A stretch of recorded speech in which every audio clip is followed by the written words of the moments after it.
Magalak kayong lagi sa Panginoon. Inuulit ko, magalak kayo. Ipakita nyo sa lahat ang kagandahang loob ninyo. Malapit nang dumating ang Panginoon. Huwag kayong mag-alala sa anumang bagay. Sa halip, ilapit sa Diyos ang lahat ng pangangailangan nyo sa pamamagitan ng panalangin na may pasasalamat.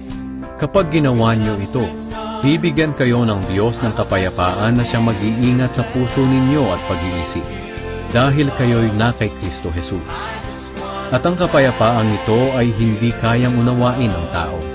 Bukod diyan, mga kapatid, lagi ninyong isaisip ang mga bagay na mabuti at kapuri-puri, mga bagay na totoo, marangal, matuwid, malinis, maganda at kanais-nais.